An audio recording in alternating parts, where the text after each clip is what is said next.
국가초청 특강을 시작하겠습니다. 원활한 행사 진행을 위해 휴대전화는 진동 모드로 전환해 주시기 바랍니다. 긍정적인 마음을 세상을 또 바라본다면 살아가기가 좀 쉽겠죠. 자, 일단은 지금은 그렇게 설명을 한번 드리고 다음으로 한번 가보면은 수필은 정신 건강을 돌보는 가장 훌륭한 도구다. 왜 하필이면 수필이야? 그런 생각을 할 수 있는데 시나 소설은 허구가 많아요. 그런데 수필은 일단은 자기 경험과 체험에서 나오기 때문에 솔직한 거죠. 다른 사람이 감히 흉내낼 수 없는 거예요. 그래서 내 정신 건강을 돌보는데 가장 훌륭한 도구다. 그렇게 말씀드릴 수가 있습니다. 그러면 내가 만일에 내 마음속에 있던 그 억울한 감정이나 우울했던 그 감정을 바깥으로 표출해서 글을 쓴다면은 시곡화가 되겠죠. 자, 그러면은 내가 내 감정, 내 마음속에 있던 그 글을 끄집어내어서 내가 당사자가 아닌 제3자의 입장에서 쳐다보는 관찰자가 되면은 객관화시키는 거죠. 그러면은 내 감정 속에서 휩싸여 가지고 그냥 그 우울하던 심정이 조금 한 걸음 떨어져서 쳐다보면은 뭔가가 아유 내가 그때는 아주 마음이 복잡했어. 정말 울고 싶었어. 그런 일들이 조금 떨어져서 마음의 거리감을 두고 쳐다보면은 아 그거 사실 별거 아니었네. 내가 그 분위기에 취해가지고 그렇게 속상해 했구나 하는 감정들을 스스로 자기 마음을 다스리게 되는 거예요. 그러면서 일단은 심리적 거리두기가 중요해요. 내 사건에 내가 빠져가지고 허우적거리지 말고 내가 좀 객관적인 눈으로 쳐다보면서 섭섭해서 마음을 해소하고 그리고 내 마음을 다독이면서도 상대방의 마음도 바라보는 거예요. 바라보면서 그 당시의 내 행동에 대한 어떤 이웃춤이나 성찰, 깨달음 같은 게 또 생기게 됩니다. 그러면은 그때 그 사건을 다시 재구성을 하는 거예요. 어떻게? 상징의 의미를 부여해요. 아 그래 줄거리에 어떤 그 사건에 의미를 부여해야 돼요. 그렇게 수필을 재구성하면서 아 그래 그때 내가 그 시련이 있었기 때문에 내가 지금의 내가 있는 거야. 그 친구와 그런 다툼이 없었다면은 내가 그 친구의 마음을 이해해 보려고 노력을 해봤을까? 아, 나의 말투가 어떻는지도 한번 생각을 해봤을까?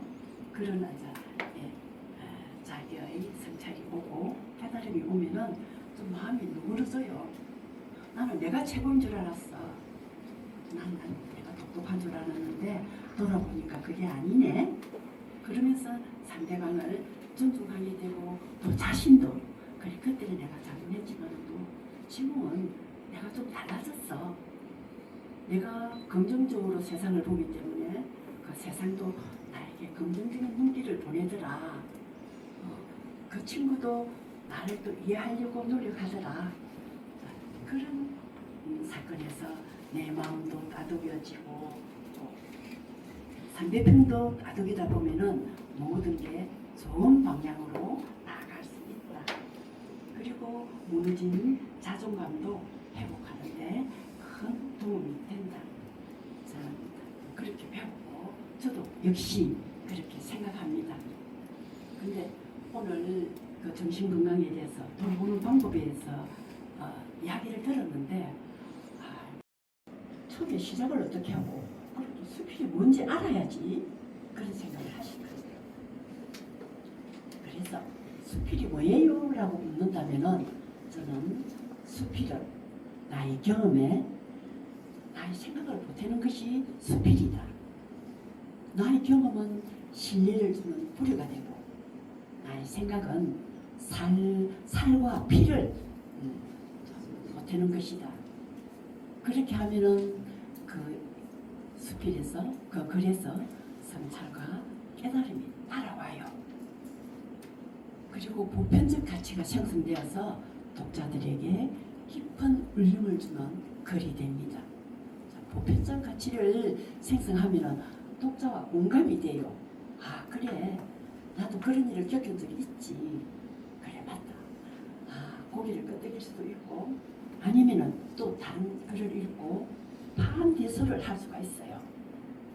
그리고 또 살짝 미술을 보는 게 할 수도 있어요. 아니면은 써내기도 하고 붙이기도 하고 또 쓰다 보면은 아 이 부분은 아니야 싶으면은 내 나름의 관점으로 본 것을 자 이렇게 고쳐가면서 글을 쓰는 거죠.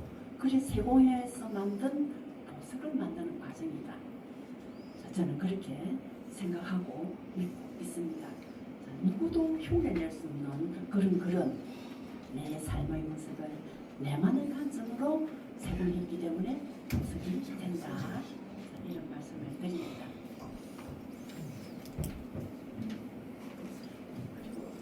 그리고 수필이 어렵다고 해요. 근데 안 써보고 처음 시작하니까 어렵죠. 그리고 거기서 제일 많이 듣는 소리가 쓸 게 없어요. 글쎄 쓸 게 없는 말이 맞는지도 몰라요. 그런데 우리가 쓰려고 주위를 돌려보면 아주 많은 소재가 있어요. 여러분들이 그 앉은 자리에서 이 수업을 듣기 위해서 엘리베이터를 타고 내려오는데 아래층에 사는 여학생이 오늘 평소와는 달리 오늘은 너무 예쁘게 인사를 하더라. 그 인사 말 한마디에 내 기분이 날씨와는 달리 너무 좋아졌다. 뭐 어떤 글이라든지 글을 쓰면 소재가 돼요. 이사를 가려는데 장로 밑에서 나온 농당연길이라든지 그리고 새 아파트로 이사를 가면서 짐을 정리하는데 그 예쁜 잔 속에서 버리지 못하고 가져온 낡은 머그잔이라든지 자, 굴러다니는 고장난 시계라든지 낡은 구두라든지 여러분 눈에 띄는 것은 모두 수필이 소재가 돼요. 그러면 내가 자, 나는 이 글을 한번 써보고 싶다 하면은 첫 장면으로 풀어본다.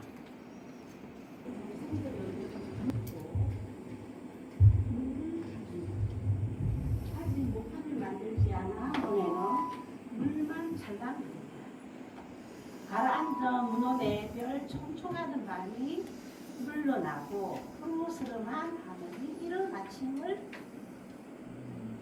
안다. 연다. 둘이 정도. 뒤어 흘러가는 흰 구름이 유유한 몸짓으로 인사한다. 입 돋고 꽃피는 풍경도 든다.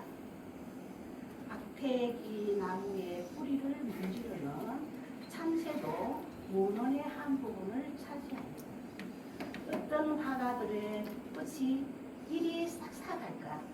작은 화폭에 온 마음을 담는다. 네, 그 정도가 읽으셔도 되고, 그런데 이걸 보니까 아이고 이런 것도 글감이 되나 하는 생각을 하실 거예요. 그러니까 아까 제가 말씀드렸잖아요. 여러분의 선자리에서 앉은 자리에서 360도를 한번 돌아보면은 그 시선에 닿는 모든 것이 소재가 된다고 네, 그렇게 말씀드렸고 집에 가서 끝까지 한번 읽어보시면서 아유 정말 그 작가가 이런 걸 가지고 글을 쓸 것 같으면은 수십 번도 쓸 수 있겠다 했는데 나도 쓸 수 있어 하는 자신감이 생길 것입니다. 어서 정류장, 시장, 도서관 등 내 시선이 닿는 곳은 다 수필이 소재거리가 될 수 있다. 그리고 특별한 날말이 아니라 반복된 하루에도 소재를 찾을 수 있다. 우리가 어떻게 특별한 날말이 계속될 수 있나요? 그러면 우리가 머리가 복잡해서 살 수가 없어요. 무심심한 날들도 있어야 우리가 살기가 수월해요. 반복된 하루에도 소재까지 한번 읽어보시면 좋겠는데 자, 여러분들도 아시다시피 쪽파가 얼마나 흔한 거예요. 시장에 가면 보이고 밭에 가도 보이고 그리고 우리가 음식 하는데 쪽파를 많이 사용하잖아요. 그 쪽파를 가지고 글을 한번 써봤어요. 그걸 지금 한번 읽어보시면은 아유 참 수필 소재 구하기가 이렇게 쉬운 거야? 하는 생각을 하실 겁니다. 그러면 쪽파 송송은 저 뒤에 보면은 아주 목소리 낭낭한 한 분이 계셔요. 자, 그분이 일어나서 한번 읽어봐 주시면 감사하겠습니다. 꼭 성함을 더 늘려야 되나요?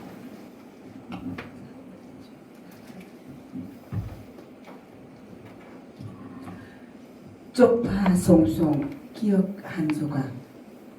햇볕이 따뜻하다. 이웃집 아주머니가 밭에서 부승기를 뽑고 있다.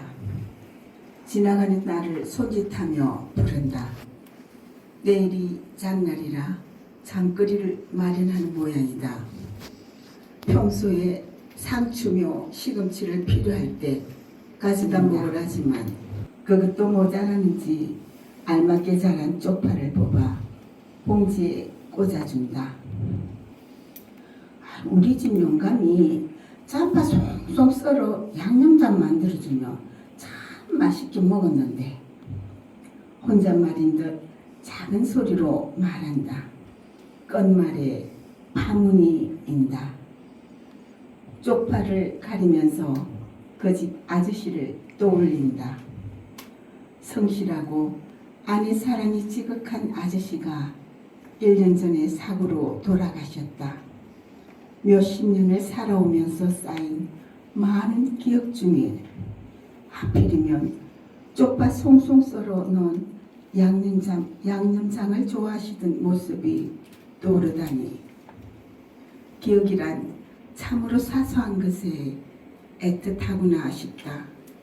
그날 식탁에 쪽파를 넣은 양념장과 김을 올렸다.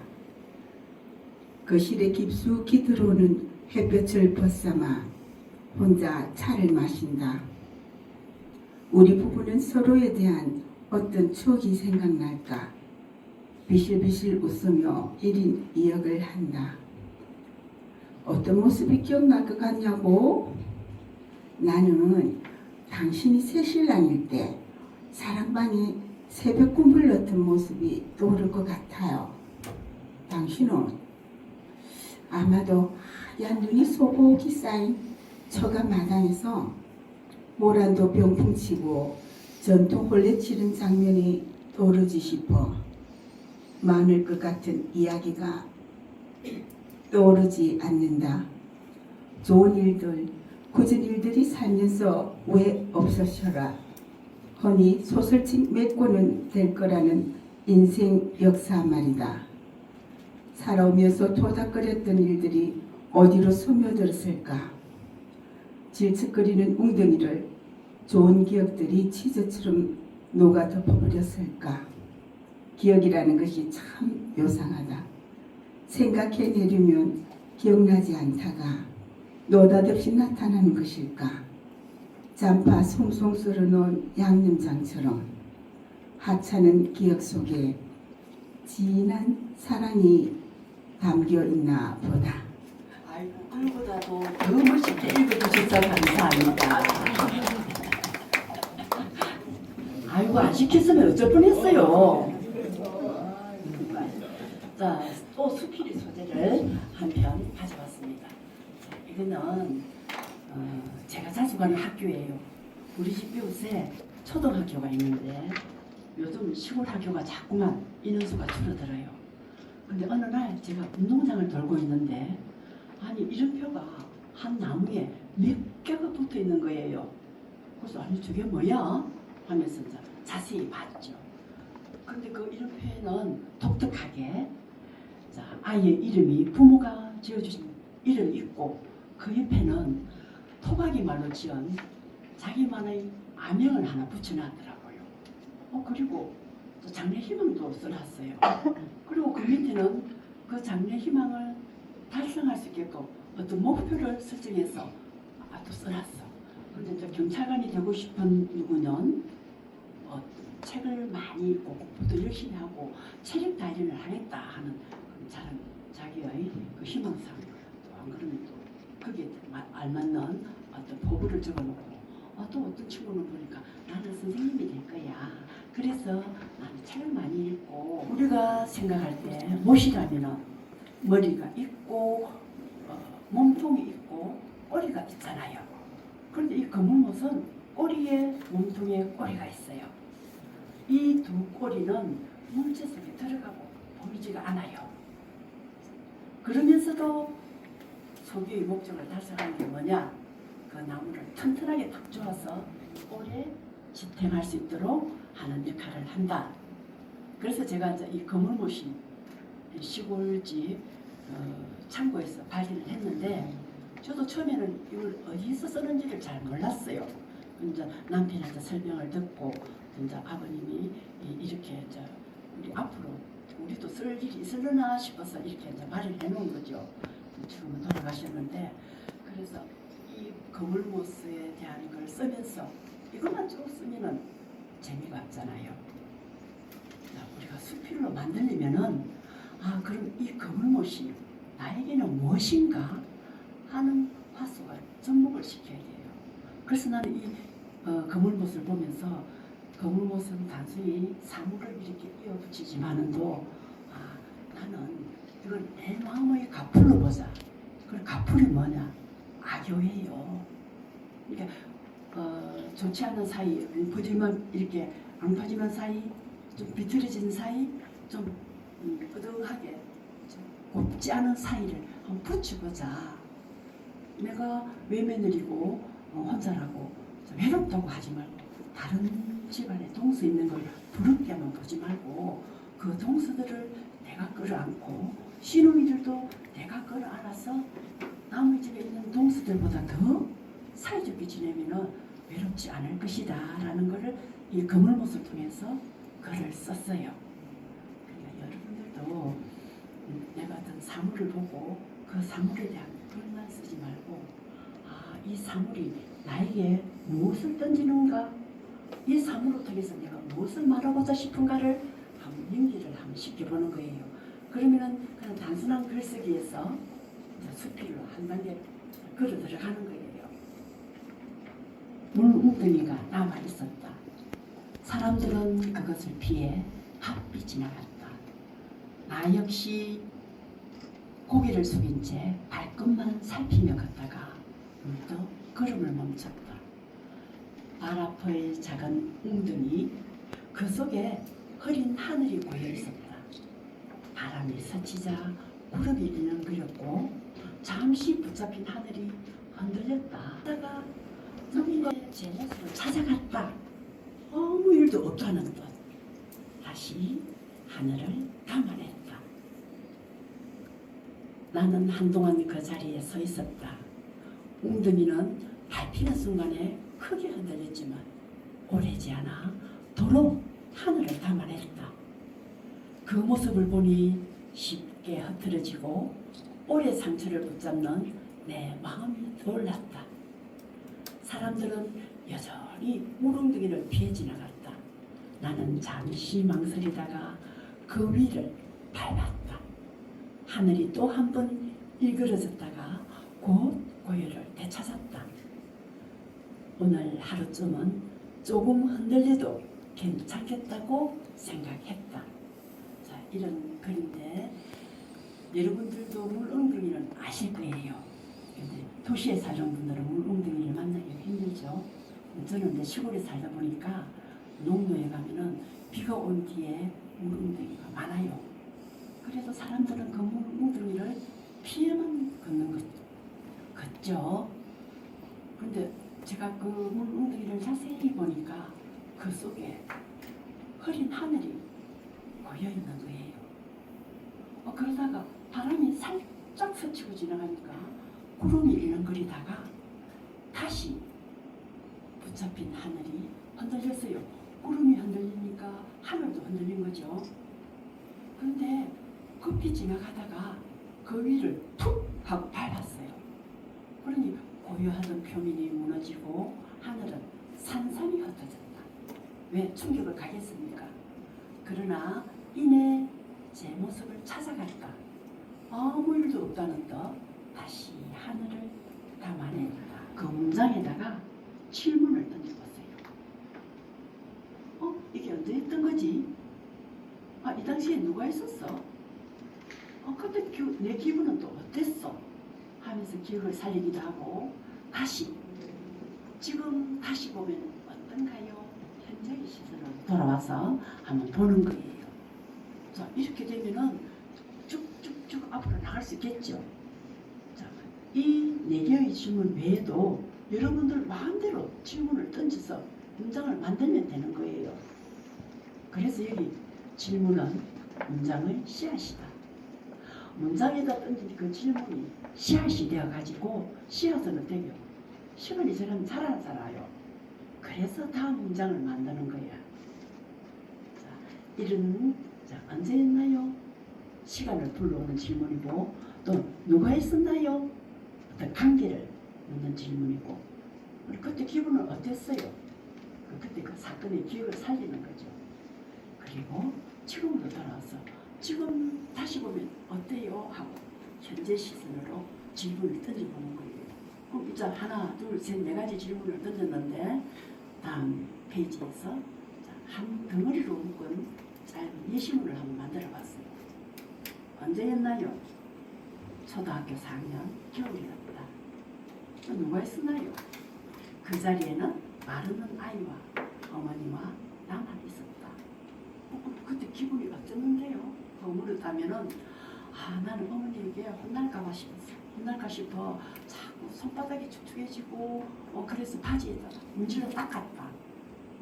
그런데 지금 그 사진을 보니까 무엇이 떠올라요? 어떤 생각이 떠오르나요? 또 질문을 던져보면은 말보다 침묵이 더 많았던 시간이었다. 이런 문장이 이제 계속 생기는 거예요. 그래서 앞으로 나오고 사건이 하나가 완성되는 거예요. 제목이 있어요. 그러면은 그 제목은 어떤 데서 제가 힌트를 얻었냐 하면은 내 친구 중에 초등학교 친구 지금까지도 이제 계속 지내고 있는데 아주 몸집도 작아요. 왜소한데도 목소리는 어떻게 그렇게 크는지 그때 내 생각에는 참 저 작은 몸매에서 아름다운 소리를 낸다 하고 생각을 했거든요. 근데 지금은 그때 이 목소리가 참 청아했어. 이렇게 표현할 수가 있게 되었어요. 글을 쓰다 보니까. 근데 그 친구는 저하고 나이가 같아요. 그런데도 씀씀이가 너무 깊었어. 강물처럼 웅숭 맞아요. 그런데 우리가 항상 이야기해요. 쟤는 같은 나이라도 우리 언니다? 이렇게 말할 정도로 친구들 중에서 최고예요. 그런데 어느 날 우리가 코로나로 막 심했을 때 그걸 원했어요. 모임을 원했는데 조금 우선해지자 모임을 하게 됐는데 그 친구가 아주 예쁜 마스크 거리를 하고 있는 거예요. 그래서 어머나 예쁘다 꼭 내 닮았다 하고 있는데 우리는 그걸 사고 싶어도 그걸 못 사고 못 가진 그런 상태였어요. 그래서 애들이 다 부러워하는데 그 친구가 작은 가방에서 뭘 이렇게 꾸러미를 드러냈어. 그리고 그 하나하나를 한지에 싸가지고 매듭을 내렸어요. 그래가지고 친구들한테 하나씩 나누어 주는 거예요. 그랬더니 풀어보라고 해서 풀어봤더니 그 안에 자기가 걸고 있는 마스크 거리가 있는 거예요. 그래서 모두가 다 즐거운 마음으로 또 친구들 한번 떼어주고 그래서 헤어졌는데 그걸 목걸이처럼 걸고 버스를 타고 집으로 가는데 어떤 노인이 뒤에 앉았어요. 그리고 내 뒤에서 그 목걸이를 손으로 만지면서 아이고 세대 이거 어디서 샀어? 어째 이리 고운 걸 골랐을까? 이러면서 자꾸 관심을 가지는 거예요. 근데 평소 같으면은 이 나이든 저를 새댁이라고 부르면은 저 있는 것만 다 줘요. 고맙다고. 누가 저를 새댁이라고 불러주겠어요. 그런데 그날 하루만큼은 제가 얼른 그걸 끌어가지고 거의 노인에게 줄 수가 없었어요. 왜? 나도 없는 거지만 그 친구의 마음을 생각하면은 줄 수가 없었어요. 그래서 못 들은 척하고 모르는 척하고 고개를 숙이고 그 논리 내릴 때까지만 기다렸거든요. 그래서 논리 이제 내리고 그럼 그 자리에 결혼 그 이주 여성이 앉았는데 아기를 보듬고 있었어. 그 엄마도 외수했지만 아기도 작았어요. 근데 그 아이가 뭐 배를 밀면서 엄마 품에서 빠져나와서 자꾸 내 곁으로 오는 거예요. 그 이유를 저는 몰랐는데 제가 하고 있는 그게 탐이 났어. 저도 하고 싶었어. 그또 반짝반짝하는 게 아이들 눈으로는 참 예뻐 보이잖아요. 아 그래서 그걸 달라고 엄마한테 억사를 부리는데 엄마가 감당을 못해요. 아 그래서 그걸 알고 제가 모른 척 할 수가 없었어. 그 아이한테는 제가 그 마스크 줄을 줬어요.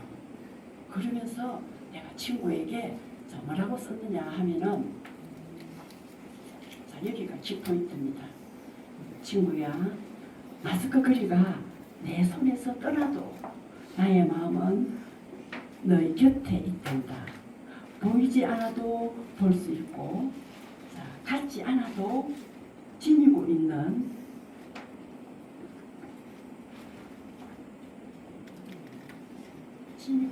게 우리 마음이라고 믿는다. 자, 요 불이 좀 없어서 제가 자, 예, 다시 한번 읽어볼게요. 친구야, 마스크 거리가 내 손에서 떠나도 나의 마음은 너희 곁에 있단다. 자, 보이지 않아도 볼 수 있고 같지 않아도 지니고 있는 게 우리 나이라고 믿는다. 자, 제가 이런 거를 써서 친구에게 이 책을 제일 먼저 자랑을 했어요. 친구의 사연이 들어있다고. 이런 것도 소재가 된다는 걸로 제가 소개를 했고, 그 친구가 지금 저 뒤에 남편분을 모시고 또 왔어요.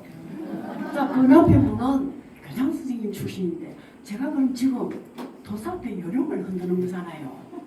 그래서 제가 감히 저 뒤쪽을 쳐다보지 못하고 앞만 보고 강의를 한답니다. 그 점 알아주시고 제가 마치고 나면은 가서 정중히 인사를 드리겠습니다. 그리고 짧은 실습을 하나 하겠습니다. 질문 고르기 하나에서 그 당장을 소개해 볼게요. 59페이지 처음부터 시작해가지고 61페이지 12페이지까지만 잘라서 읽어보면 좋은데, 여러분 혹시 던진 줄이 뭔지 아십니까? 그렇죠. 그래서 제가 이 사진을 불러왔습니다. 자, 저기 보이는 저게 던진 줄입니다. 그 배가 선착장에 닿기 전에 빨리 저 던진 줄을 던져요. 저걸 빨리 밑에 있는 선원이 잡아서 비트에 걸어야 배가 파도에 휩쓸려 가지고 손상을 입지 않아요. 그러니까 이 던짐줄이 참 중요한 역할을 해요. 배에서는. 던짐줄은 가벼운 줄인데 거기다가 뭘 달았냐 하면은 무게를 주기 위해서 이런 망에다가 납덩이나 돌을 넣어서 던지기 좌라고 휙 던졌어요. 그럼 밑에 있는 선원이 그걸 얼른 잡아 당기면은 이런 굵은 호줄이 달려오는 거예요. 그 호줄을 비트에 빨리 감아줘야 돼요. 그 비트를 우리말로 하면은 개선줄이라고 하는데 그 호줄을 감는 이런 기둥이 딱 이렇게 만들어져 있어요. 선착장마다. 복자형으로 된 것도 있고 또 이렇게 버섯형으로 줄이 다시 다 하고 버섯형. 부두에서 대기하고 있던 선원이 재빠르게 반사체 옷을 입은 줄을 찾아 잡아당긴다. 가는 줄 끝에 묶여있는 그런 호줄의 모습이 드러난다. 너댓 사람이 매달려 무거운 줄을 당겨 비트에 건다. 선박이 쉴 수 있는 몸이 부두다. 거친 바다에서 돌아온 선박을 부두에서 안전하게 쉴 수 있도록 연결하는 것이 호줄이다. 무거운 호줄을 쉽게 정박지로 내보내기 위한 것이 바로 던진 줄이다. 줄을 정확한 위치에 잘 던지는 것도 오랜 연습 끝에 이루어진다.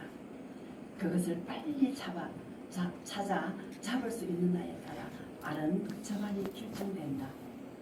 그렇지 않을 때는 기상박하는 상황에서 선체가 손상될 수 있다. 자, 지금 여기서부터 이제 진정 어머니 이야기가 나옵니다. 날렵한 던진 줄을 보면 진정 어머니 생각이 난다. 어머니 태고는 중평댁이다. 다랑이 노을긴 바닷가 마을에서 산촌으로 시집온 날 집안 어른이 지어주셨다. 작은 집 할머니는 여우이지만 다소 곱이 앉아있는 모습이 몽돌처럼 야무졌다고 자주 말씀하셨다.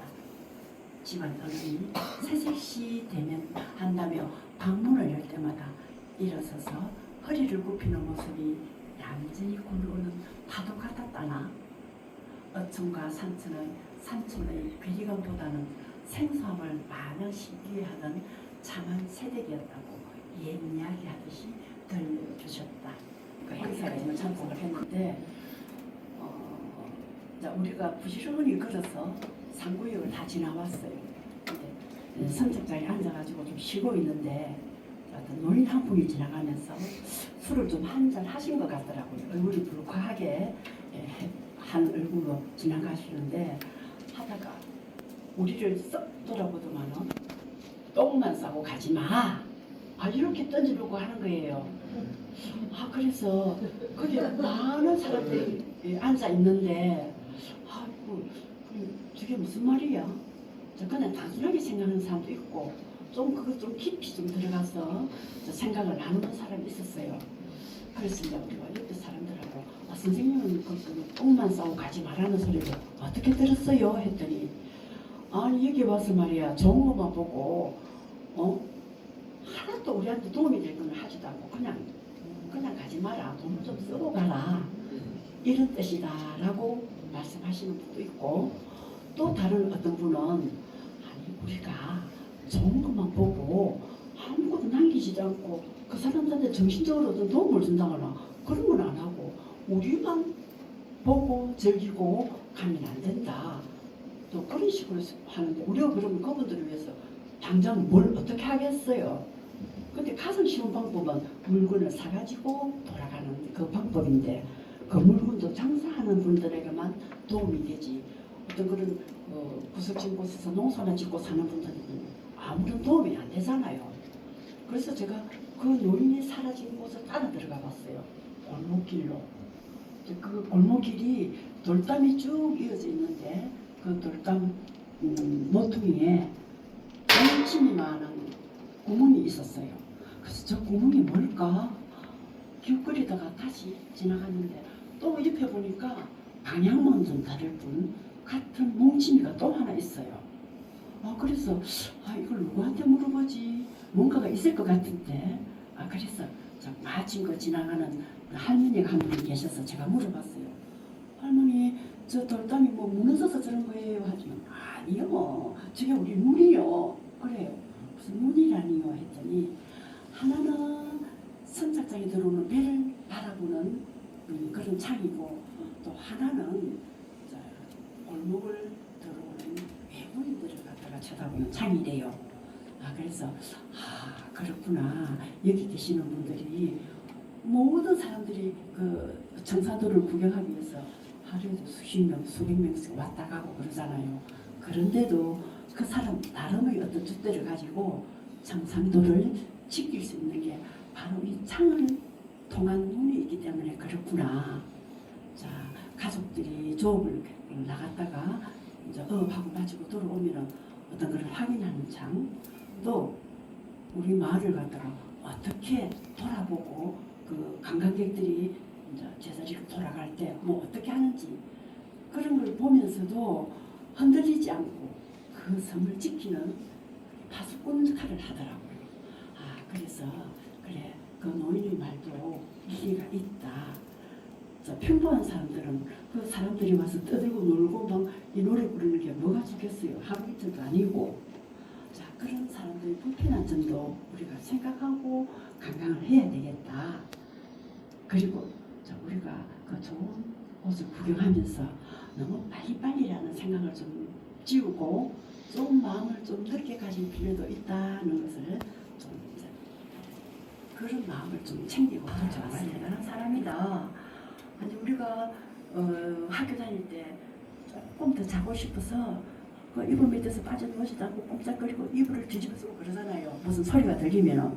그런데 이분은 누군가가 나를 위해서 아침을 한 숟가락이라도 먹여서 보내려고 아침을 준비하는 그 솜을 익숙한 솜이라고 딱 갖다 붙이고 또 세상에서 가장 안온한 자장가다라고 했어요.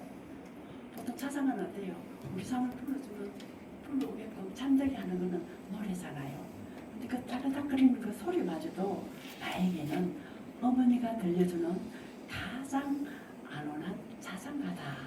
이렇게 표현했어요. 그래서 이렇게 좋은 문장은 가서 좀 자랑을 해야 되겠다 싶어서 길어도 제가 가지고 왔습니다. 냄새나 촉감도 마찬가지죠. 우리가 자꾸만 연습을 거듭해서 그렇게 표현할 수 있어야 돼요. 그 다음에 자 우리가 시작도 받고 중간도 받고 끝을 매는 것도 일단은 풀도 봤는데 끝 맺는 방법을 수월하게 할 수 있는 방법이 있어요. 그 세 가지를 제가 한번 덧명해 보겠습니다.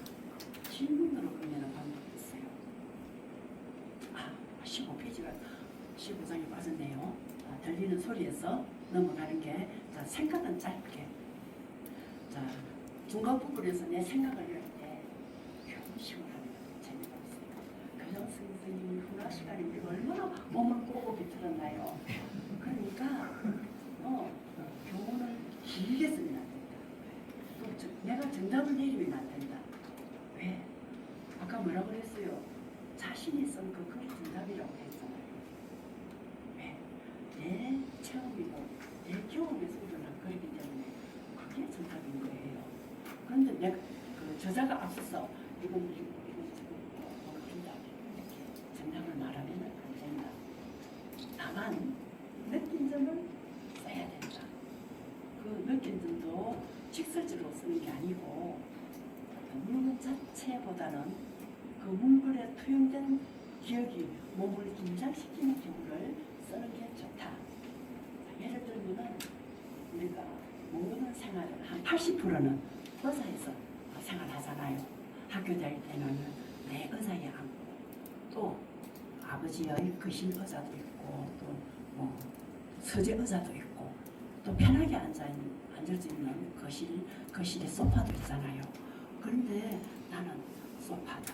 내 의자든 아버지 거실에 있는 의자든 의자에 앉게 되면 심지어 시내버스 의자에 앉을 때도 무릎을 딱 붙이고 허리를 쏙 펴고 앉는다. 왜? 나는 그 의자에 투영된 기억이 있기 때문이다. 항상 의자에 앉을 때는 허리를 고쳐 세우고 몸을 바로 앉아야 된다. 앉혀야 된다. 이런 그 기억이 있기 때문에 그렇다라는 식으로 느낀 점은 직설적으로 나는 앉을 때마다 의자에 앉을 때마다 허리를 쭉 펴고 그런다. 그런 식으로 직설적으로 쓰지 말고 나는 의자를 보면 괜히 허리를 펴게 된다 라고 이야기를 하면은 글이 읽는 사람이 그걸 느낄 수 있어요. 공감을 할 수 있어요. 그래, 내가 의자에 앉았을 때 담임 선생님이 지나가면서 우리가 조금 몸을 비틀게 되면은 회초리로 툭 치면서 가라앉아 이렇게 말씀하시고 지나가던 그런 기억들이 다 있잖아요. 그런 기억도 떠올리면서 그 문장을 한 번이라도 외우면은 좀 글이 재미있고 움찔거리고 살아나는 느낌이 들어요. 그러면 이제 정말 끝내는 방법 세 가지가 나왔습니다. 우리가 글을 끝낼 때는 어떻게 끝내지? 글을 쓰면은 앞의 사건에 이어서 글을 어떻게 끝내야 하겠다는 게 둘이 쓰지만은 둘을 써야 쓰지만은 또 처음 쓰는 사람들은 힘들지 않아요. 그래서 이런 예시문을 가지고 와봤어요. 질문으로 끝내기.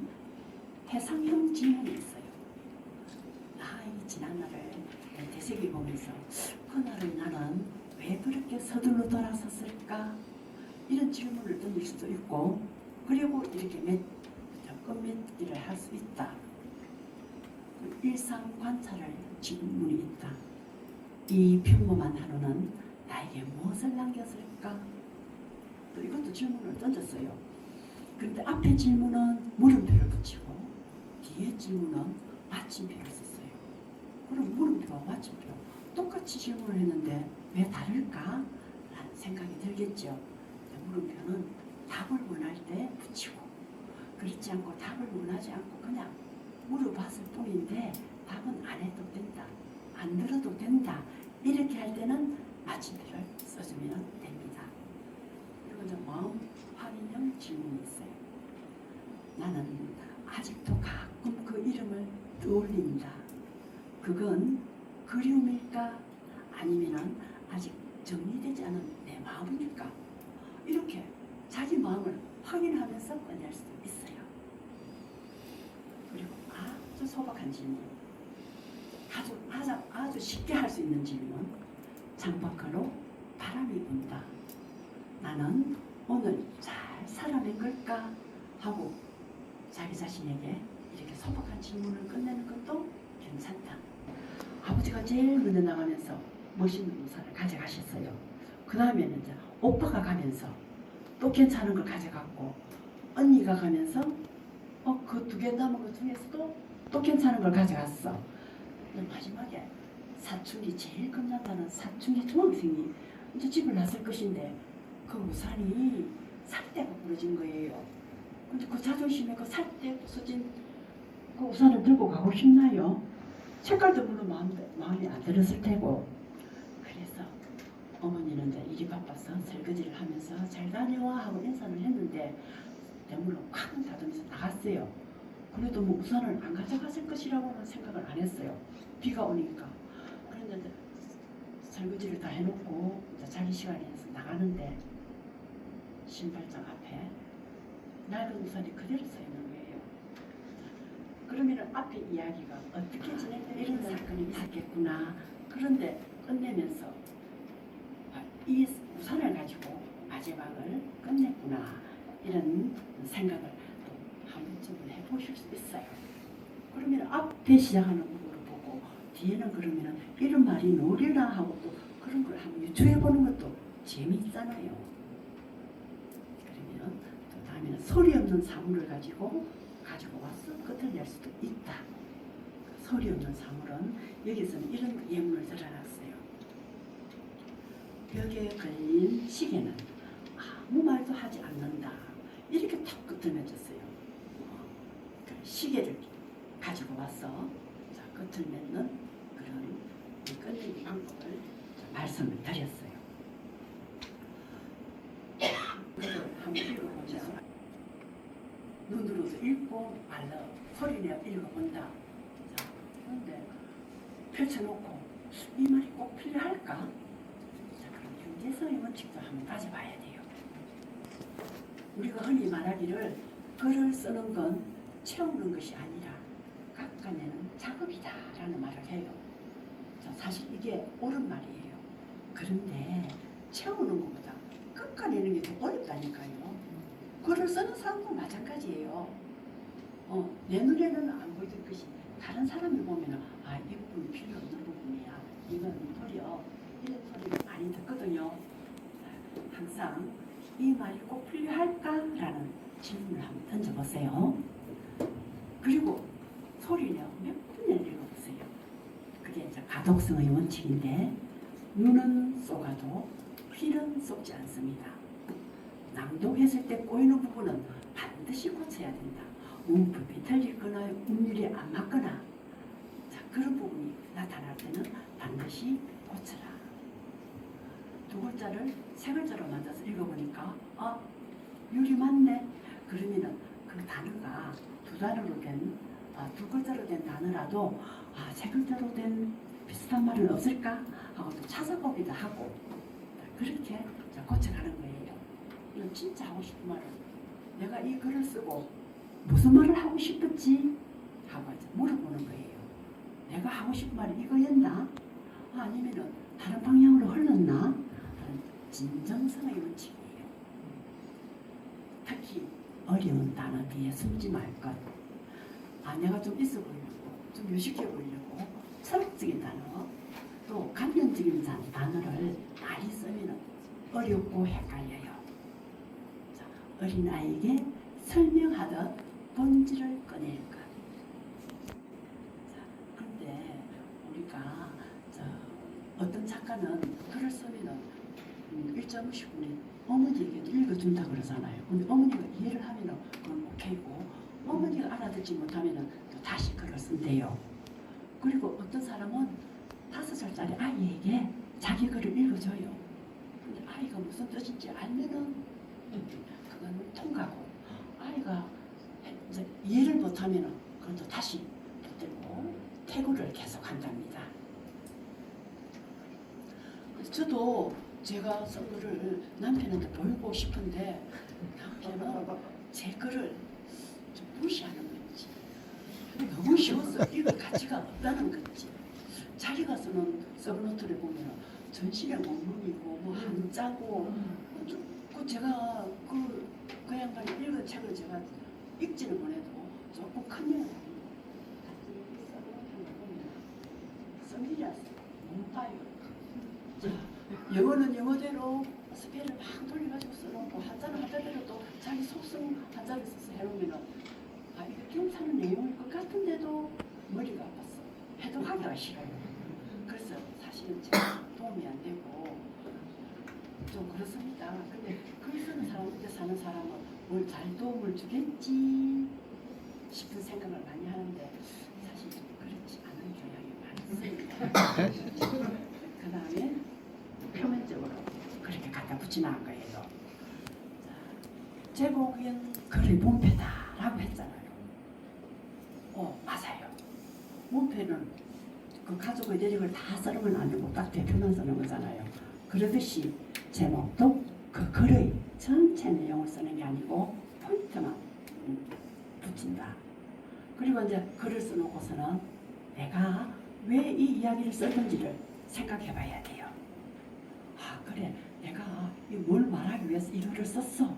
그러면 뭘 말하는 그 자체를 제목으로 옮길 수 있어요. 근데 그것도 아무래도 마음에 안 든다. 그러면 그 글 속에 나오는 키포인트 있는 사물 하나를 붙잡아서 내 생각을 조금 갖다 붙이면 좀 부드러운 제목이 만들어져요.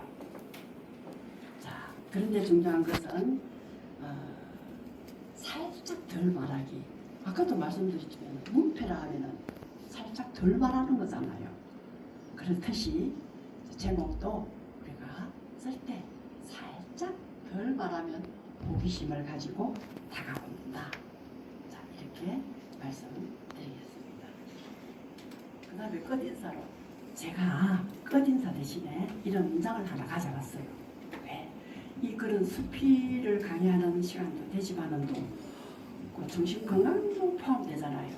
그래서 이 문장이 두 가지를 다 읽어줄 수 있겠구나.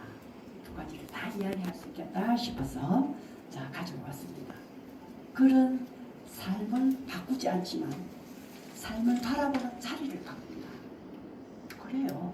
그건 진실이에요. 자, 앞에 글은 삶을 바꾸지 않는다. 나를 떼어내어서 우리가 본다면은 글 자체에는 마법의 힘이 없다는 냉정한 인정이에요. 맞아요. 인정이에요. 그건. 우리가 글 몇 줄 쓰고 글 몇 편 쓴다고 어떻게 삶을 확 바꿀 수 있나요? 그렇지는 못해요. 그런데 삶을 바라보는 자리를 바꾼다는 말은 저는 인정을 할 수 있어요. 앞에 거는 냉정한 사실을 인정하는 거라면 자 다음에 삶을 바라보는 자리를 바꾼다라는 것을 그래 긍정적으로 제가 고개를 끄덕끄덕하면서 보내는 인정의 사인이에요. 그를 통해 우리는 사건의 한복판에서 잠시 물러나 객관적인 관찰자의 자리에 서게 되는 거예요. 그러므로 해서 보이지 않던 의미들이 글을 쓰는 과정을 통해서 새롭게 이해되는 거예요. 그게 뭐예요? 나 자신을 부드럽게 긍정적으로 바꾼다. 그렇게 되면 세상을 보는 눈이 달라지면 그 세상을 살아가는 나의 태도가 달라지기 때문에 삶이 서서히 변화될 수 있다. 이렇게 결론을 내리면서 끝인사로 대신하겠습니다.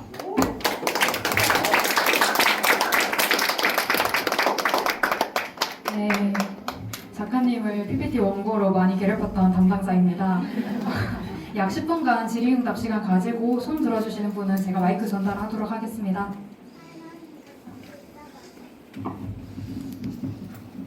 그제선 김보성이라고 하는데요. 앞으로도 그 작가 활동을 계속 하실 예정이신지. 근데 예. 마지막 책이라고 생각하고 책을 냈어요. 냈는데 그 책을 내고 보니까 조금 아쉬운 점이 있었어요. 출판하는 과정에서 그래서 거기에 그래 마지막 책은 정말 내 맘에 쏙 드는 책을 한번 만들고 싶다 하는 생각에 지금도 마지막이라고 책을 낼 때는 그렇게 공언을 했어요. 그랬는데 그게 또 마음에 안 드니까 앞으로 또 어떻게 할지 그건 또 조금 생각을 해봐야 되겠습니다. 그럼 이제 끝나고 사진 한 장. 네, 알겠습니다. 아니 5번이나 차를 바깥에 오셨다는데 그냥 가시게 할 수는 없죠. 기꺼이 사진 모델이 되어 드리겠습니다.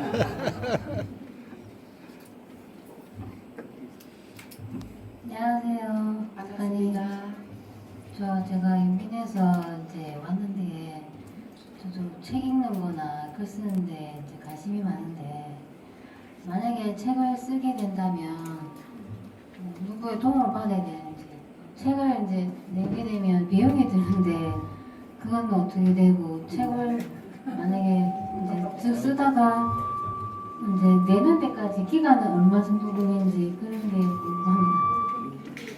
자, 이제 질문을 해주셨는데 참 글을 쓴다는 게 쉬운 일은 아니에요. 그래도 계속 써보세요. 써보다 보면은 어느 수준에 도달하면은 내가 이 정도 되면은 책 하나를 낼 수 있겠어. 자, 그러면 등단의 이 과정을 거치는 거예요. 가장 좋은 방법은 우리 여기 진주에 개천예술제가 있잖아요. 그때 100일장에 한번 나와보세요. 그래서 100일장에서 장원을 하면은 등단이 되는 거예요. 다른데 뭐 신경 쓰실 필요 없이 개천예술제 100일장에 한번 나오셔서 실력을 한번 길러보시고 좋은 성적을 얻는다면 이제 그 모아놨던 그 작품들을 가지고 또 보조금을 받을 수 있어요. 어디서? 경남도에서도 받을 수 있고 또 대한민국 재단에서도 받을 수 있고 진주에서도 또 그런 어떤 혜택을 주는 그런 기관이 있어요.